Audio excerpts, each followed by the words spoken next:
Keluarga Eklesia, selamat pagi. Sekali lagi shalom. Saudara bersuka cita pagi ini. Saudara sehat pagi ini. Puji Tuhan, itu semua karena cintanya Tuhan Yesus buat kita semua. Pagi ini Tuhan Yesus juga ada di tempat ini. Kita mau sama-sama menikmati hadirat Tuhan. Kita mau sama-sama menghargai kehadirat Tuhan. Mari kita sama-sama menyembah Tuhan.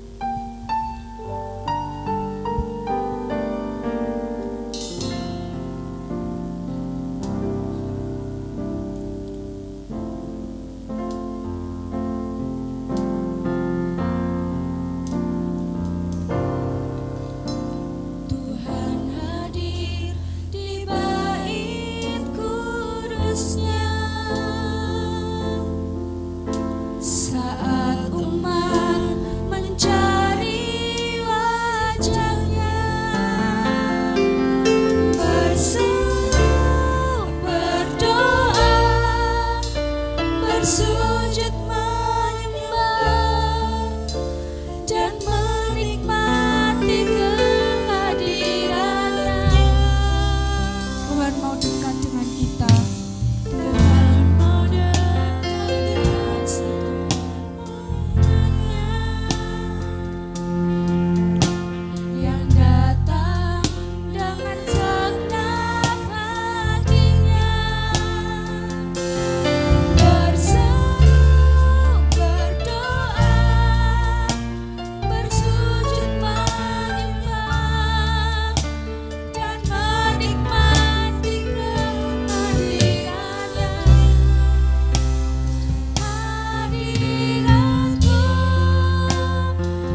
di sini, nikmati hadirat Tuhan.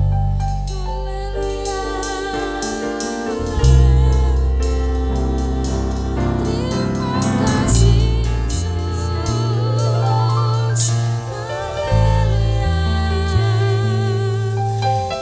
Haleluya. Urapi kami Tuhan.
Pagi ini kami siap menerima lawatan-Mu, kami siap menerima sukacita dari Engkau Tuhan.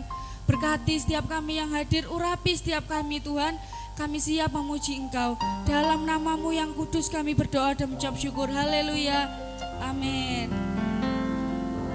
Jemaat Tuhan bersukacita pagi ini, amin. Yang amin, yang bersukacita katakan haleluya. Sekali lagi haleluya. Amin. Mari kita semua umat pilihan Allah. Sekarang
kembali.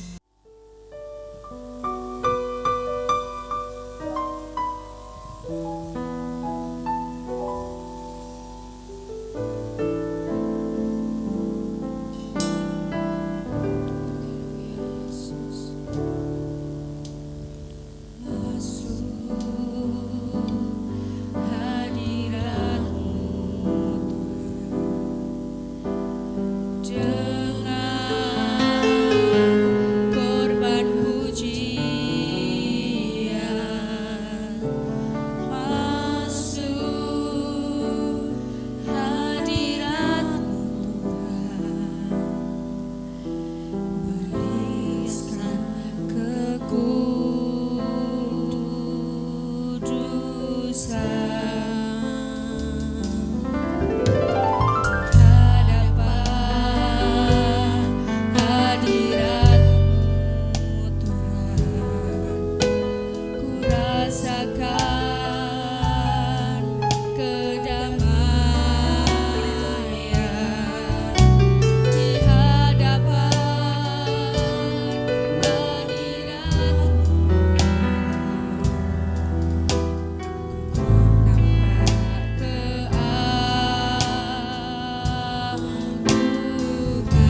dikasihi Tuhan, puji Tuhan.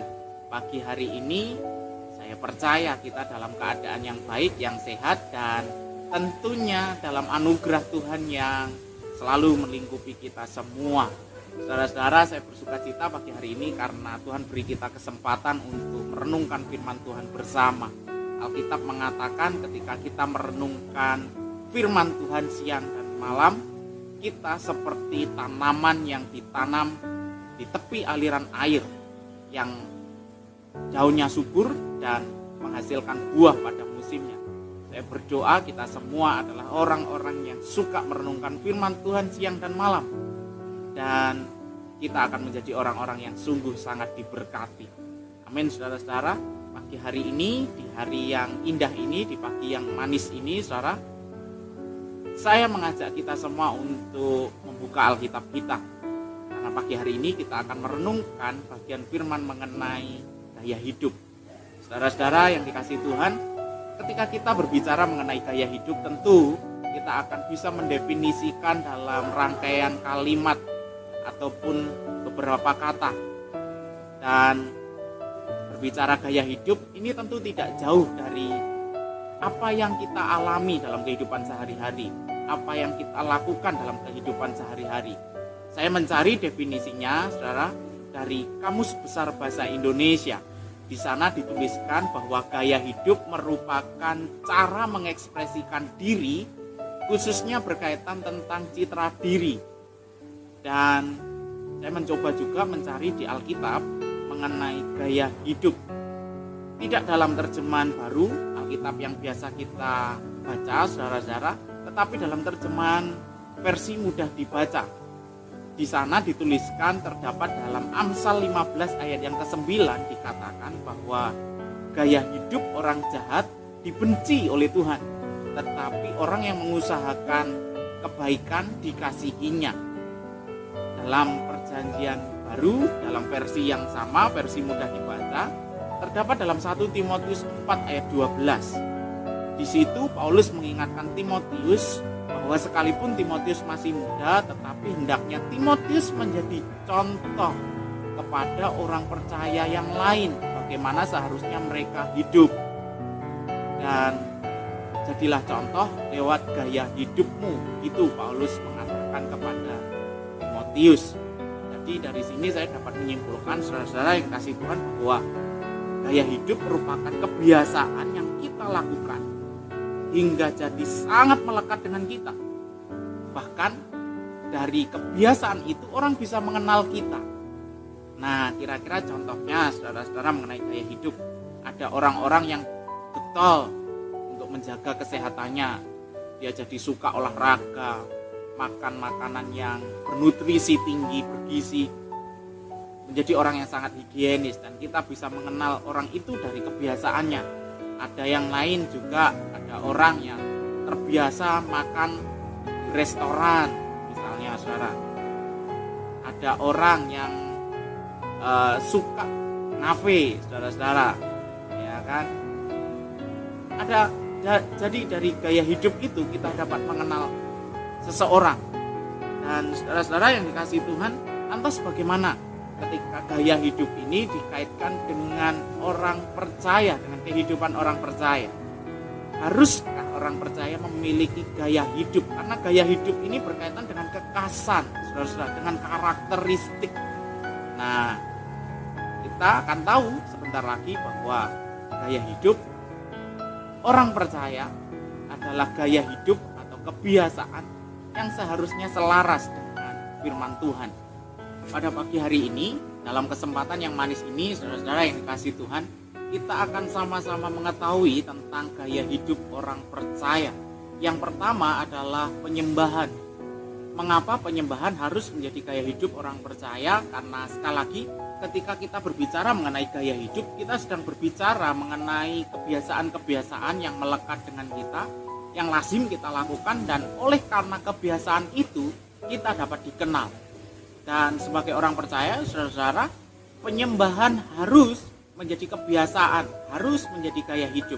Mengapa demikian? Karena sejak awal mula kisah penciptaan, saudara-saudara, di mana Tuhan Allah menciptakan langit dan bumi beserta isinya, Dan sampai pada hari ke-6 Tuhan menciptakan manusia. Tuhan mendelegasikan tugas kepada manusia, tugas-tugas keilahian, yaitu untuk beranak cucu dan memenuhi bumi, serta untuk mengelola bumi dan segala sesuatu yang ada di dalamnya. Di situ awal mula penyembahan, saudara-saudara. Ini seirama dengan Wahyu pasal 4 ayat yang ke-11 yang berkata demikian, ya Tuhan dan Allah kami, Engkau layak menerima puji-pujian dan hormat dan kuasa, sebab Engkau telah menciptakan segala sesuatu dan oleh karena kehendak-Mu semuanya itu ada dan diciptakan. Jadi mengapa penyembahan menjadi gaya hidup, harus menjadi gaya hidup orang percaya? Karena Tuhan telah menciptakan segala sesuatu untuk kita. Dan segala sesuatu diciptakan bertujuan untuk memberikan puji-pujian, untuk memberikan penghormatan, untuk memberikan kemuliaan kepada Tuhan. Dan segala sesuatu diciptakan untuk melakukan kebaikan, saudara-saudara yang dikasihi Tuhan. Seorang pengkhotbah bernama Rick Warren, beliau adalah gembala sidang dari gereja Saddleback di Amerika Serikat. Beliau mengatakan bahwa dalam penyembahan memiliki banyak bentuk. Jadi tidak dibatasi atau tidak dapat hanya dikatakan penyembahan adalah ketika kita memuji Tuhan di gereja, ketika kita menyanyi di gereja, ketika kita menyembah di gereja, ketika kita memberikan persepuluhan, memberikan persembahan, ketika memberikan korban syukur, ketika kita mendengarkan firman Tuhan. Tidak dapat dibatasi dengan hal itu. Penyembahan lebih luas, saudara-saudara, karena ketika kita melihat dari inti dari penyembahan adalah penyerahan diri. Seperti Roma 6 ayat yang ke-13 pada bagian B dikatakan, tetapi serahkanlah dirimu kepada Allah sebagai orang-orang yang dahulu mati, tetapi yang sekarang hidup, dan serahkanlah anggota-anggota tubuhmu kepada Allah untuk menjadi senjata-senjata kebenaran. Saudara-saudara yang dikasihi Tuhan, jadi inti dari penyembahan adalah penyerahan diri. Mengapa penyerahan diri, saudara? Karena dengan menyerahkan diri itu sebagai tolak ukur percaya kita kepada Allah. Sebagai tolak ukur percaya kita kepada Allah. Dan yang kedua, kenapa penyerahan diri menjadi inti penyembahan adalah pengakuan terhadap keterbatasan kita, saudara-saudara. Ada 3 hal yang menjadi penghalang penyembahan kita, yaitu ketakutan, keangkuhan, dan kebingungan. Saudara-saudara yang dikasihi Tuhan, tindakan penyembahan akan menggerakkan iman kita untuk tetap percaya dan menyadarkan betapa kita lemah dan gampang berbuat kesalahan. Oleh sebab itu kita butuh penolong, kita butuh kekuatan. Jadi serahkan dirimu kepada Allah, percayalah kepadanya, dan Ia akan bertindak. Mari saudara-saudara kita memiliki gaya hidup menyembah Tuhan, menjadikan penyembahan sebagai kebiasaan kita, saudara-saudara. Ingat, inti penyembahan adalah penyerahan diri. Jadi mari kita serahkan semua yang ada dalam diri kita, pergumulan kita, pemikiran-pemikiran kita, keraguan-keraguan kita akan hari-hari depan kita. Ketika kita melihat situasi kondisi terkini yang sangat sulit diprediksi, mari kita menyerahkan segala sesuatu itu kepada Tuhan. Karena Tuhan menciptakan segala sesuatu, Dia mengerti segala sesuatu, Dia mengenali kita lebih dari siapapun, lebih dari diri kita sendiri. Mari kita jadi orang-orang percaya yang suka menyembah Tuhan, menyerahkan segala sesuatunya kepada Tuhan. Mari kita berdoa. Tuhan yang baik, kami bersyukur karena pagi hari ini kami diingatkan untuk menjadi orang-orang yang suka menyembah Tuhan, menjadi orang yang suka menyerahkan segala sesuatu kepada Tuhan. Berkati setiap pemirsa yang pada hari ini mendengarkan pemberitaan firman-Mu. Hamba berdoa kiranya mereka diberkati, Allah Roh Kudus membuka wawasan pemikiran mereka, sehingga apapun yang mereka dengar dapat mereka aplikasikan dalam kehidupan mereka sehari-hari. Kiranya Tuhan, penyertaan Tuhan terus senantiasa ada bersama dengan kami, sehingga kami tetap kuat berdiri, tetap kuat melihat bahwa masa depan kami penuh dengan harapan. Hari-hari kami telah diatur oleh Tuhan, langkah-langkah kami telah ditetapkan oleh Tuhan. Kiranya rahmat Tuhan turun atas kami, mendamai sejahterakan hati kami. Kami tidak takut bahaya, sebab gada dan tongkat Tuhan beserta dengan kami, menghibur kami. Dalam nama Yesus hamba berdoa dan mengucap syukur.